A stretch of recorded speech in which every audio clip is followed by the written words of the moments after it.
Сәлем достар, есім Санель, сіздермен бірге мамандық таңдау мектебі. Бүгінгі шығарылым мүлдем ерекше болмақ, себебі бүгін біз бухгалтерия саласында 13 жылдан аса жұмыс жасап, көптеген мықты компаниялардың жалпы бухгалтериясын басқарып отырған Аманжол мырзамен сұхбат жасайтын боламыз.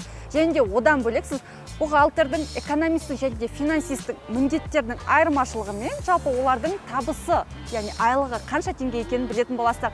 Сол себепті де бұл видео қызықты болмақ, ал видеоны бастамастан бір міндетті түрде біздің YouTube каналға подписаться етіп, колокольчикті басып, комментарий жазып, және де лайк басып отырыңыздар. Бухгалтерия саласында жүрген еркек адамдардың табысы әйел адамға қарағанда жоғары болады екен. Сондай ма? Ондай да бар екен. Мен 10 жыл бұрын университетті оқып бітірдім. Сол кездегі мен біліміммен мен осы қазір жұмыс істеп жүрмін деп айта алмаймын. Біз үнемі дамып отырамыз. Енді университетті бітірген түлектің жалақысы қанша болады өзі негізі? Қазіргі заманда материалмен жұмыс істейтін бухгалтер бар, ақшамен жұмыс істейтін бухгалтер, зарплата есептейтін бухгалтер бар, салық есептейтін бухгалтер бар. Және бірінші сұрақ табыс. Сонымен достар, біз Аманжол мырзаның жалпы офисына келіп, қазіргі таңда ол кісімен сұхбатқа дайындалып отырмыз. Жалпы бұл кісіні мен 2 жылдан бері танимын, яғни көптеген компаниялардың бухгалтериясының басшысы ретінде танып, яғни көптеген компаниялардың бұл бағыттағы проблемаларды шешіп, сол компанияның белгілі бір дәрежесін өсуіне үлкен ықпал еткен осы Аманжол мырзамен бір амандасып шығайын. Қалайсыз аға? Жақсы. Жалпы сіздің қазіргі біздің оқушыларға үлкен бір көмегіңіз тиіп отыр. Яғни көптеген оқушылар бухгалтер деген кім, финансист деген кім, экономист деген кім деген секілді сұрақтарға өте көп қойып жатады. Және де ол мамандыққа қалайға түсуге болады деген секілді, ол мамандықта не оқытады, және де ол мамандықпен қанша теңге табыс табам деген секілді сұрақтар болады. Және де ол сұрақтарды қоймастан бұрын өзіңізді кішігірім таныстырып кетсеңіз, яғни бұл мамандыққа қалай келдіңіз, қай жақта оқыдыңыз деген секілді, және де табысыңыз қазіргі таңда қанша егер? Рахмет сұрағыңызға. Енді бірден айта кетейін, жалпы бухгалтерия мамандығы негізі әйел адамдардың мамандығы дейді, көбінесе әйел адамдар істейді. 80%-ға жуығы әйелдер екен. Где-то бір 15-20% еркек адамдар істейді екен. Бірақ тағы сол жалпы статистикаға сүйенсек, бухгалтерия саласында жүрген еркек адамдардың табысы әйел адамға қарағанда жоғары болады екен. Сондай ма? Ондай да бар екен. Енді жалпы өзімді таныстыратын болсам, есім Аманжол Смагулов, ютубта, инстаграмда бізде тапса болады. Бухгалтерияға былай айтқан кезде ойламаған жерден келдім. Негізгі өзімнің жаңағы мамандығым қаржыгер. Қазақ ұлттық Әл-Фараби атындағы Қазақ ұлттық университетінің де қаржы және қаржы құқығы мамандығы бойынша тамамдадым. Тіпті бухгалтер болам деп ойлаған жоқпын. Мен бірақ сол университет тамамдаған жылдар 2006 жылы тамамдап, бірінші еңбек жолымды Қазақ Казкоммерцбанк деген банктен бастадым. Бухгалтерияға ешқандай қатысы жоқ болатын. Яғни сіздің мамандығыңыз финансист, бірақ бухгалтер мамандығы ол мүлдем бөлек. Мүлдем бөлек. Қазір мен соны қалай болған айтайын, соны қалай мен бүгінгі таңда бухгалтер болып шықтым соңында. Банкке келдім, банкте бір жылдай жұмыс істеп, 2007-2008 жылдар өздеріңіз білесіздер, үлкен кризис болды Қазақстанда. Сол кризис уақытында жер-жерде қысқартулар болып жатты. Сол кезде мен сол қысқартуға ілініп, былай айтқан кезде жұмыссыз қалдым. Бірақ ол уақытта мен бір жыл банкте істегенмін, банкте істеп жүріп, банкта несие алдым, әйтіп-бүйтіп үй саламын деп, сонымен банктың алдындағы жаңағы берешегім болып, содан қандай жаңағы жұмыс болса да істеймін деген өзіме сондай не болды. Сөйтіп жүрген кезде мен банкте жүріп талай компанияларды білесің, қанша қаражаты бар. Сол кезде ең алғашқы мен бухгалтер болып ең бірінші орналасқан компаниям ол біздің мемлекетіміздегі Қазақстан қағазы деген үлкен завод бар. Мен сол жерге ең алғашқы бухгалтер болып келдім. Фархат деген ең алғашқы мені бухгалтерияға тартып, баулып жаңағы жетелеген адам Фархат деген кісі болды. Бас бухгалтеріміз сол кісі болды. Сол кезден бастап мен бухгалтерия саласына келдім. Енді жаңа мен осы кез келген университетте факультеттері бар дедім, экономфак. Бірақ мынандай осы мамандықтың бір ерекшелігі, бұл жерде көптеген білім, көптеген дүние тәжірибемен келеді. Енді басқа салада сондай ғой, негізі көбінде тәжірибе, жұмыс істеп, ұстап көріп, сол кезде біліп бастайсың. Ал мына бухгалтерия саласында ол өте қатты дамыған. Өйткені бұл жерде үнемі заң өзгеріп отырады. Үнемі бір мемлекетте, мысалы, мен 10 жыл бұрын университетте оқып бітірдім, сол кездегі мен біліміммен мен осы қазір жұмыс істеп жүрмін деп айта алмаймын. Біз үнемі дамып отырамыз. қайта өзіміздің білімімізді дамытып, курстарға қатысып, салық кодексіндегі жаңашалықтарды зерттеп, оны ой елегінен өткізіп, өйткені жақсы бухгалтер болып, жақсы қаражат тауып, жақсы жоғары еңбекақы табу үшін ең бірінші жақсы маман болу керек. Өйткені бухгалтерлер көп болуы мүмкін, бірақ оның ішіндегі жақсылары, яғни компанияны ертеңгі күні құрдымға батырмайтын, жаңағы штрафқа соқтырмайтын, банкротқа тастамайтын, негізгі жаңағы қаржысын есептеп отырған сол бухгалтер болғаннан кейін, ол бухгалтерлерге қойылатын талап өте жоғары. Өйткені кейбір бухгалтерлер өзінің аты бухгалтер болғанмен, заты бухгалтер болмай шығып, ертеңгі күні зиян әкелуі мүмкін. Сол үшін сондай жаңағы бухгалтерия саласы сондай өмір бақи жұмыс істеп, өмір бақи оқып жүретін сала ғой. Сонда сіз қанша жыл, 13 жыл дедіңіз ба тәжірибеңіз? 13 жыл бойы қазіргі таңда қандай компанияларда? Ең жаңа өзім басында айтып өттім, ең бастапқы еңбек жолымды сол Қазақстан қағазы деген үлкен заводта бастадым. Содан бастадым да, одан солардың жаңағы дочкалар дейді, логистикалық компанияға қарай ауыстым. Бірақ олардың бәрі үлкен компаниялар болды. Үлкендігінің несі, шетелдік биржаларға қатысып жүрген, жаңағы құнды қағаздар нарығында қатысып жүрген үлкен компаниялардың бухгалтериясында істедім. Одан кейін Жаркент Фрукт деген компания бар бізде. Ол да үлкен компания. Немен өндіріспен айналысады. Ол жерде бас бухгалтерлік қызметінде, нағызғы бас бухгалтерлік қызметті сол Жаркент Фруктта бастадым. Одан кейін біздің Қазақстанда тағы да бір өндіріс компания бар, Профипак деген. Білетін шығарсыздар, мына қара бұрышта жаңағы дәмдеуіштерді өндіретін Профипак. Сол компанияның бас бухгалтерін, сол компанияның бас бухгалтер қызметін атқарып жүрдім да. Содан күндердің күнінде бір ой келді. Неге мен жалпы бір жеке кәсіпке кетпеске. Енді өйткені кез келген бухгалтерлік мансабын бастаған кезде оның түпкі мақсаты бас бухгалтер болсам деген жаңағы арман болады.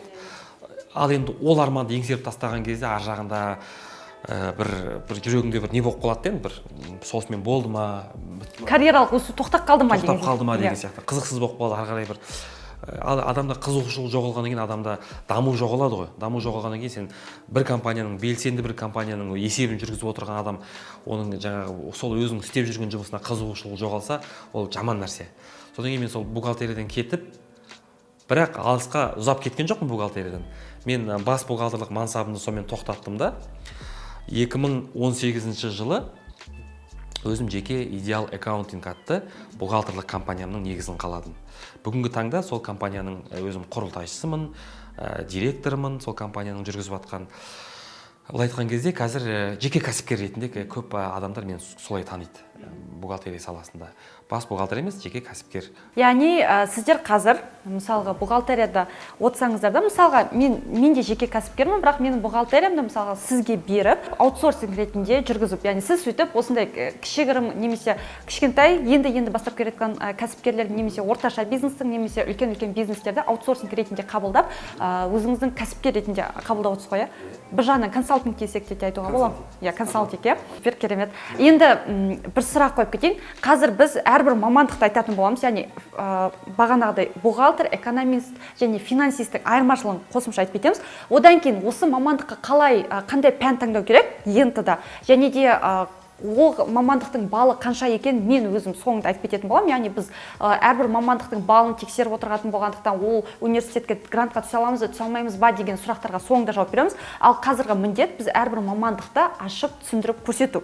Және де соған байланысты және де соны айтпастан бұрын жаңағы сұрағым, яғни бастапқыда бухгалтерияға келген адамның, яғни енді университетті бітірген түлектің жалақысы қанша болады өзі негізі қазіргі заманда? Және де бізде мындай бар да, юристтер және де бухгалтерлер жұмыссыз қазір деген. Негізі ол бір жағынан да ол үлкен бір статистика. Өйткені өте көп бір замандар 2000 жылдар бізге айтты да, яғни сондай мамандықтар керек деді де, грант саны өте көп бөлгендіктен, яғни сол мамандардың көптігінен, ал нарықта ол мамандыққа онша қазіргі таңда сұраныс жоқ болғандықтан көптеген түлектер жұмыссыз. И сол үшін біз бұл мамандыққа түссек қазіргі таңда жұмыс таба аламыз ба, яғни 5-10 жылдықтан кейін жұмыс табу қаншалықты қиын, және де қаншалықты мансабымызды көтере аламыз. Және бірінші сұрақ табыс. Енді нақты университетті бітіріп ең алғашқы жұмыс еңбек жолын бухгалтериядан бастаған кезде біріншіден ол азаматтар бухгалтер емес, бухгалтердің көмекшісі болып орналасады. Көп жағдайда 90% солай. Өйткені айтып отырмын ғой, бухгалтерияның барып дайын отыра қалу деген ол мүмкін емес нәрсе, өйткені үлкен сала, оған білім өте терең керек. Сол үшін ең басты тапқанда көмекшісі болады. Енді әр өңір бойынша оның несі әртүрлі. Енді біз Алматы қаласы бойынша айтатын болатын болсақ, бухгалтерлардың көмекшілері Алматы қаласында нақты 80-100 мың төңірегінде еңбек ақы алып жүреді. Одан кейін толыққанды бухгалтер болып қалыптасқан кезде олардың жалақысы 150 мыңнан басталады, жоғары содан кетеді 200 мың, 250 мың. Сіздердің назарларыңызды мына нәрсеге аударып кетейін. Бухгалтерия үлкен сала болғандықтан оның ішінде бағыттары бар. Мысалы, оны нағыз осы маман тілінде стол дейді, материальный жаңағы бухгалтерлық столдар деп айтады. Мысалы айтады, материалмен жұмыс істейтін бухгалтер бар, ақшамен жұмыс істейтін бухгалтер, зарплата есептейтін бухгалтер бар, салық есептейтін бухгалтер бар. Одан кейін бас бухгалтер деген мысалы бар. Сондықтан ақша есептейтін бухгалтер жай ең төменгі сатысы ақша есептейтін бухгалтер. Олардың жалақысы 150 мың төңірегінде болады. Енді қазір осы біз 2020 жылға байланысты айтатын болсақ. Ал жалақы есептейтін, салық есептейтін бухгалтерлардың жалақысы 2 есе жоғары болады. 250-300 мыңға барады. Бас бухгалтерлардың жалақысы 450 мыңнан жоғары, 500 мың. Компанияның беделіне, деңгейіне байланысты. Үлкен, мысалы, мұнай саласында компанияларда істейтін бас бухгалтерлар миллион жарымға шейін алады. Болмаса жай мысалы Алматы қаласында бір кішігірім компания болатын болса, оның бас бухгалтері мүмкін 300 мың алудан мүмкін. Мысалы, мынандай болады. Бір компанияда бухгалтер, бір ғана бухгалтер болады. Ол өзі сол бухгалтерияның барлық бағыттарын жүргізеді. Жалғыз өзі бас бухгалтерда болуы мүмкін. Барлық жұмыс сол бір бухгалтердің үстінде болғандықтан кішігірім компанияда ол мүмкін жалғыз өзі 300 мың, 400 мың алуы мүмкін. Сондықтан бір не жоқ. Одан кейін бухгалтердің деңгейіне де байланысты. Деңгейі.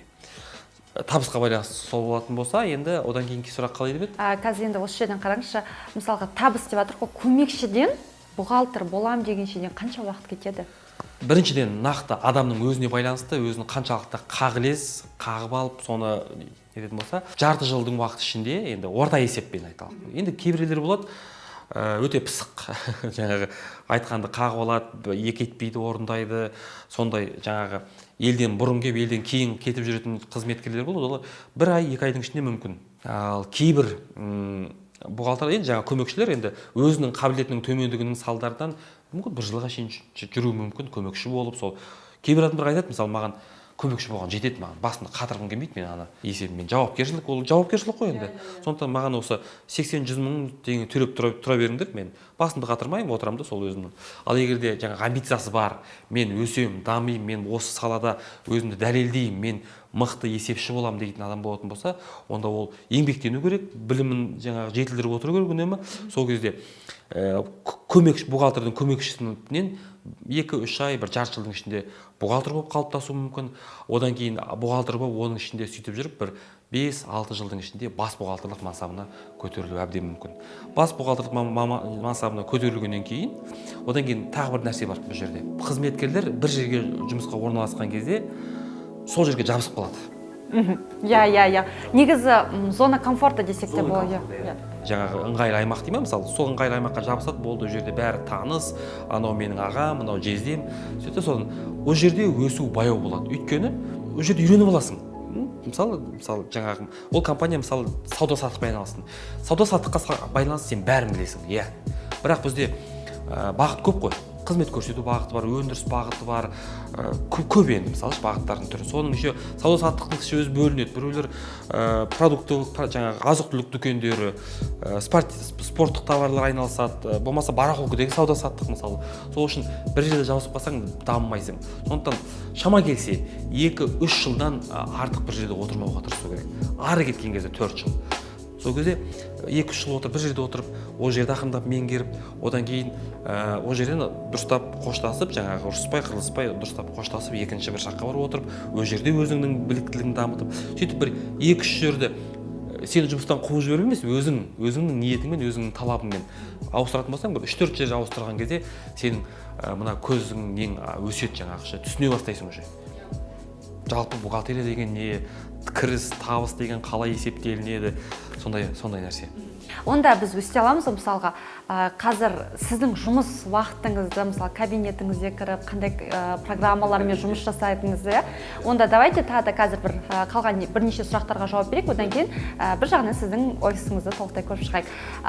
Жаңа екінші сұрақ болғаны ол финансист, экономист және бухгалтердің айырмашылығы. Мысалға мен осы күнге дейін, яғни 2 жыл бұрынға дейін бухгалтерия деген кезде тек қана бухгалтерді маман есептейтін. Оказывается, бухгалтерия дегенде бірнеше мамандар жұмыс жасап, бірнеше мамандар іс-әрекетке көшеді екен. И сол себепті де осы айырмашылықты айтып берсеңіз, финансисті оқысақ қандай міндеттерді атқарамыз, экономисті оқысақ қандай міндеттерді атқарамыз, және де бухгалтер болсақ қандай міндеттерді атқаруымыз қажет? Жақсы, өте орынды сұрақ. Жалпы бухгалтер болсын, экономист, жаңағы одан кейін финансист, жаңағы қаржыгер дейді. Бұлардың барлығын бітіретін мамандығы, жаңағы факультеті, ол экономикалық факультетті оқиды барлығы. Бухгалтерия негізгі бухгалтер болып тағайындалу үшін жоғары білім, ол міндетті түрде керек. Ол талап. Одан кейін Қазақстанның осы жерде жүргендіктен заңның бәрін білу керек. Өйткені ең бастапқы есепті жүргізіп бастайтын ол бухгалтер. Бухгалтердің міндеті ол сол бухгалтерлік есепті жүргізу, бастапқы құжаттарды қабылдап, оны өңдеп, оның арнайы бухгалтерлік программалар бар, мысалы 1С дейді, мысалы. Сол программада сол бастапқы құжаттарды өңдеп, оларды сақтап, одан кейін салықты есептеп, салық заңнамасын уақытында өзгеріп отыратын. Бізде Қазақстанда бір жылдың өзінде заңнама бірнеше рет өзгеріп кетеді. Жылдың басында былай болған, ортасында былай болып қалды, аяғында вообще басқаша болып кетуі мүмкін. Солардан қалып қоймай, соны біліп отыру үшін өте бухгалтерға қойылатын талап жоғары. Өйткені бухгалтер әкімшілік жауапкершілікке тартылуы мүмкін. Бір нәрсені дұрыс істемеген үшін, дұрыс есептемеген үшін. Болмаса басқа бөтен жаңа өзің істеп жатқан компанияның мүлкіне қол сұққан жағдай болатын болса, тіпті қылмыстық жауапкершілікке тартылады. Бухгалтердің жауапкершілігі өте жоғары. Ал экономист деген ол мамандық сол бухгалтердің жаңа бастапқы құжаттарды өңдеп, енгізіп, жүйелеп отырған ақпараттарын алып, соны бухгалтердің енгізіп берген ақпаратын алып, соны ары қарай талдау, экономисттікі талдау. Яғни басында мысалы бюджет жасалынды, сол бюджеттен неге ауытқулар болды, неге орындалмай қалды, мысалы кіріске байланысты план қойылды, ол неге орындалмай. Яғни мысалға бухгалтер мысалы БДР-ді жасайтын болса, ОДР-ді соңында тексеретін ол экономист бола ма? Бізде БДР деген жаңа бюджет доходов расходов деп аталады, енді БДР-ді қысқаша. Яғни бюджет деген сөз болмаған дүниені, мысалы болашақта болайын деп жатқан өмірді қазір соны болжам жасау. Бюджет деп отырған сол бюджет, доходов, расходов, яғни болашақта келетін кірістер мен болашақта сол кірістерді түсіру үшін шығатын шығыстардың есебі. ОДР деп отырғаныз отчет о доходах, расходах. Яғни ОДР-ді жасайтын сол бухгалтер. Өйткені отчет дегеніміз ол нақты өмірде болған оқиғаны жаңағы есепке алу.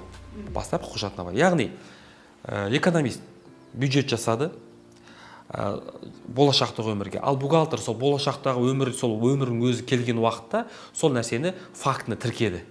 Осыншама кіріс келді, осыншама шығыс кетті деп тіркейді. Одан кейін артынан экономист отырады да соны талдайды.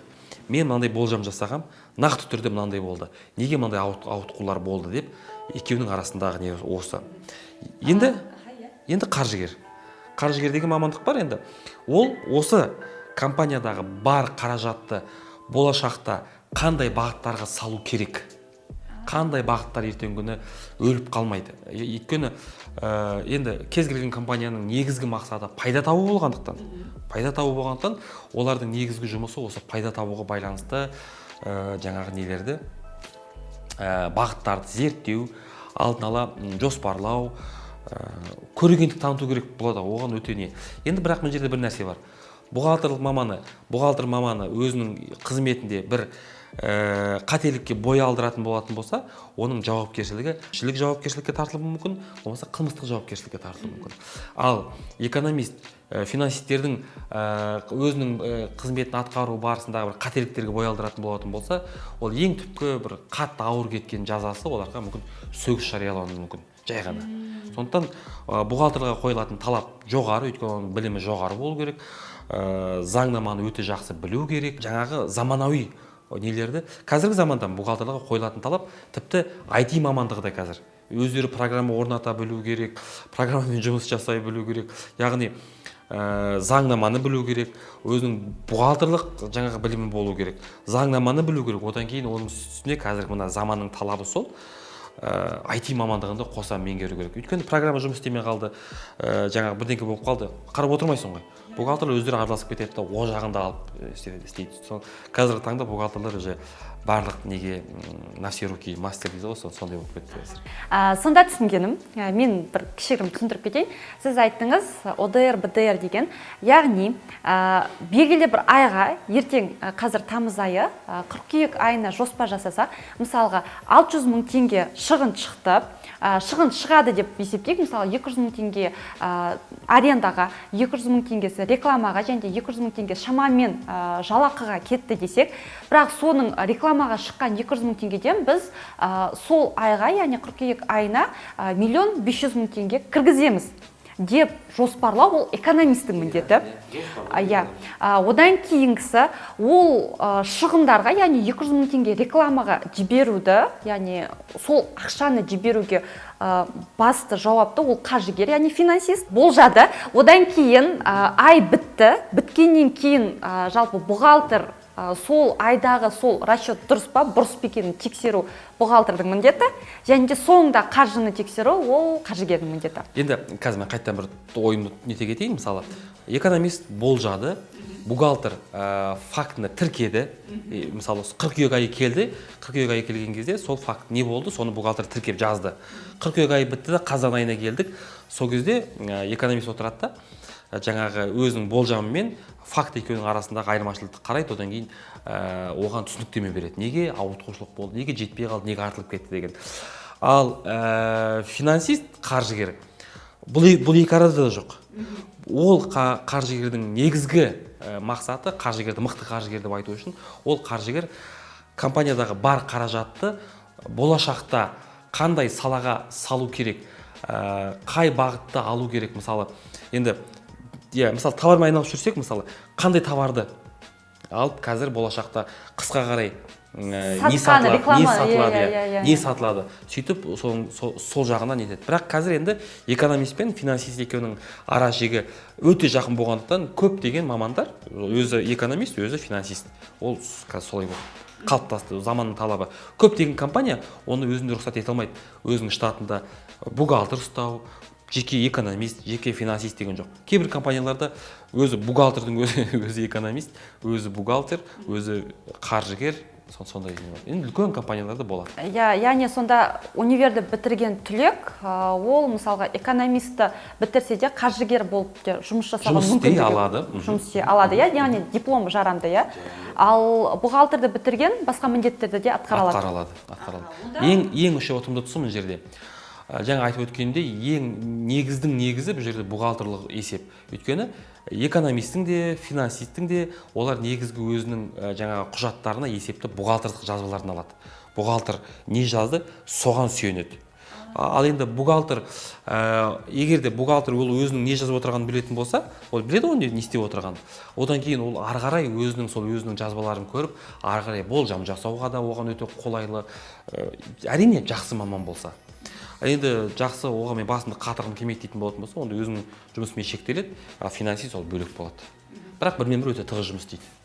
Негізі біз міндеттерін өсіп обобщенный айтып жатырық десек те болады. Негізгі міндеттері басқа да міндеттер өте көп, және де ол міндеттерді Google-дан да, интернеттен де қосымша видеолы ақпараттардан да қараса болады. Яғни ондай ақпараттар құдайға шүкір Google-да өте көп. Сол үшін қосымша танысып шыққандарыңыз өздеріңізге жақсы. Енді тағы да бір сұрақ, оқушыларды көкейінде болып жүрген, бағана да бір қойып кеткен болатын. Жұмыс табу қаншалықты оңай, қиын? Мысалға, енді бітіріп келген түлекке, бітіріп келген студентке жұмыс таба ала ма? Нақты бухгалтер саласында енді бізде өкінішке орай мемлекетте бағыттамайды ғой. Мысалы, жаңағы оқу орнын бітіреді, қолдың дипломын береді, жібере салады, ашық нарыққа жібере салады. Ал көптеген компаниялар өзінің есебін жаңағы университетті енді бітірген жас маманға сеніп тапсыра алмайды, өкінішке орай. Сондықтан ол азаматтарға тек қана осы бухгалтерия саласына кіріп кету үшін кез келген жаңағы шартқа келісу керек. Кейде болады айтады, мысалы, бухгалтердің көмекшісі боласың, 1 ай, 2 ай тегін жұмыс істейсің деп айтып қой. Енді тегін жұмыс істеу өте өрескел. Енді мүмкін ең төменгі жалақы мөлшерлемесімен яғни 42.500 теңге төлейміз, осы сонымен жұмыс істейсің десе, егер де шын мәнісінде сол мамандықты игергісі келетін маман болатын болса, оған да келіседі. Өйткені бұл жаңағы баспалдағы сол. Мысалы, университетті бітіре сап, мен барып бір жерге 200 мың теңгеге бухгалтер болып отыра қалам деген, ол өкінішке орай ол шындыққа сәйкес келмейтін дүние біздің қазіргі заманда. Сондықтан қалай болған кезде де бір компанияға барып тұмсығын сұғу керек қой, көмекші, бухгалтердің көмекшісі болам деп, қандай зарплатаға болса да кіру керек. Ақырындап сөйтіп жүріп, содан барып сол компанияға бухгалтердің көмекшісінен барып бухгалтерға ауысу керек. Сөйтіп бір аттап кеткеннен кейін ар жағында жеңілдей түседі. Өйткені ол компаниядан кеткен кезде уже ол адамның еңбек өтілі бар осы бухгалтерия саласында. Мен бағана бір кісімен сөйлескем, осы мамандық туралы талдап отырдық та, и ол кісі ең негізгі мамандығы осы бухгалтер болған екен да, аудит, учет и аудит оқыған. Бірақ басында қанша жалақы алдыңыз дегенде 50 мың теңге алдым дейді. Сосын мен бірнеше ай жұмыс жасадым да, оған шыдамай кетіп қалдым дейді. Яғни ол басында мүмкін дұрыс мамандығын таңдамаған шығар, мүмкін оған басында қызығушылық дұрыс болмаған шығар, яғни ол қиыншылыққа шыдамады, яғни оның мүмкіншілігін көрмегендіктен ол мамандықтан бас тартып қазіргі таңда мүлде басқа мамандықта жұмыс жасап жүр. Және де көптеген осы мысалға грантқа түсу өте қиын мамандық десем болады. Өйткені 140 балдың 136, 120 деген секілді жоғарғы балмен грантқа түседі. Бірақ бұл мамандықтың бастапқы жалақысы төмен екенін ескеріп, немесе басқа адамдар жұмыс таба алмайсың дегенді айтай бергеннен кейін өзінде сондай подсознательно тұрғыдан уже мүмкін емес деген нәрсе қалыптасып, ол жоқ, маған ақша керек срочно деп, ол мамандықты тастап, бір уақытта ол мамандықта жұмыс жасамайды екен. Ол деп дұрыс айтасың. Менің өмірімде болды, жаңағы бухгалтерия саласына келіп енді істеп жүрген кезде, мен былай айтқан кезде мәжбүрлі түрде істедім десем болады. Неге? Өйткені менің мойнымда банктың алдында қарыз болды да, сол үшін өтеу үшін маған ол кезде жұмыс талғап жүретін уақыт болмады, кризис уақытында. Сол үшін істедім. Бірақ мен өзім ойлайтынмын, өзіме, егер де менде басқа жағдай болса, егер де мен банктың алдында берешегім жоқ болмаса, басқа бір болса, мен бұл саланы таңдамайтын едім. Өйткені өте жалықтырып жіберетін. Енді еркек адамдарға білмеймін, бір сондай жалықтырып жіберетін сала болып көрінді. Бірақ кейбір адамдар бар, туа біткен, осы бірдеңкені отырып алып жазғанды, есептегенді жақсы көретін адамдар болатын болса, егерде жақсы көреді, заңды оқығанды. Бұл мамандықтың бір жақсы жері, жазды күні салқын жерде отырасың, қысты күні жылы жерде отырасың, ешқандай бір ручкадан артық ауыр нәрсе көтермейсің. Былай айтқан кезде ақ жағалы болып өтесің ғой. Сол жағынан қарағанда жақсы. Ал жаңағы бастапқыда пока сен өзіңді дәлелдемейінше, сен осы саланың мықты маман екенін дәлелдемейінше, мүмкін жаңағы ең төменгі жалақы мөлшерлемесіне жұмыс істеуің әбден мүмкін. Өйткені ешкім біздің нарықтық экономикада ең жаңадан мен бітіре салған маманға қолына керемет жалақыны ұсынып, дайын участок отырғыза салмайды. Ол дәлелдеу керек, нағыз сол. Мысалы, мен бухгалтер по зарплате болатын болса, осы жалақы есептеу жөніндегі мықты маман екен. Жалақыны қалай есептеу керек, қандай салықтың түрлері бар, қандай жаңағы шегерімдері бар. Оның бәрін түгел тура білмеймін, өте сұмдық маман болсын, соны дәлелдеген кезде, сол кезде ол маманға сұраныс өте жоғары болады. И оны ол кезде оны көреді, ондай маман. Ал нағыз өзінің мықты маман екенін дәлелдейтін болса, ол жерге тіпті таласта болып қалады. Мен білем, көптеген өзімнің араласып жүрген азаматтарым бар, азаматшаларым бар. Ан жақтан да ұсыныс түседі, мына жақтан да ұсыныс түседі. Анау ан жақта бір жерде жұмыс істеп жүрсе, звондап, ол жақта жалақыңыз қанша? Мен сізге одан көбірек береміз, бізге келіңіз деп. Яғни нақты өзінің білетін маманға сұраныс бар. Ал енді аты ғана бухгалтер, заты вообще білмейді, иісі мұрнына кіріп шықпайтын адамдарға, әрине, ол кез келген салада сондай. Кез келген салада сондай. Енді бізде мындай бар, колледжден кейін, және де универден кейін оқитын біздің түлектер бар, яғни ентадан қорқуы мүмкін, немесе 10-11-ге қалғысы келмейтін. Колледжден кейін де түсек осындай маман иесі бола аламыз ба, немесе тек қана универді оқып қана жоғарғы оқу орнына ғана ма? Яғни, мысалға, жұмысқа тұрған сіздерде түлектер болған шығар деген секілді дипломына байланысты. Мен де былай да, мен кейбір бухгалтерларды білемін, тіпті жоғарғы оқу орындық мамандық жоқ. Мен содан бастайын. Мектеп бітірген, одан кейін анда істеген, мында істеген, содан кейін барып, кейін бухгалтерлік курстар деген курстар бар. Бухгалтерлік курстарды оқиды, одан кейін яғни маман ретінде сол дипломы жоқ болса да курсты оқып бітіріп содан кейін барып бір жерге жұмысқа тұрып содан барып сөйтіп кеткен өте көп адамдарды біледі. Яғни бұл тұрғыдан алған кезде нақты осы эконофакты бітіріп бухгалтер болу үшін эконофакты бітіру керек деген бір ондай шектеу жоқ. Жаңағы шын жүрекке тұсау жоқ дейді ғой. Мықты маман болатын болсаң, сен тіпті жаңағы ешқандай нені бітірмей, колледжді бітіріп, одан кейін курсын оқып, өзің дәлелдесең, нетіп кетесің. Одан кейін мынандай мысал келтірейін. Эконофакт емес, тіпті музыкальный факультетті бітірген музыкант, бірақ бухгалтер болып жұмыс істеп жүрген. Ондай да бар. Өйткені болмаса мұғалімдер, болмаса врачтар, яғни ол жерде жалақысы төмен, врач болып жұмыс істеген одан кейін аралап жүргенше одан да бір жерде отырып есептеп отырғам жақсы деп сөйтіп бухгалтерлік курсты оқып алып содан кейін бар бухгалтер болып жүрген өте. Яғни бұл жерде міндетті түрде эконофакты бітіру деген ондай жаңағы не жоқ, талап жоқ ондай. Шектеу тек қана біздің басымызда. Шектеу басымызда ғана. Онда сіздің жұмыс орныңызды көрсек, қандай программалармен, яғни қандай бағдарламалармен жұмыс жасайтыныңызды? Жақсы.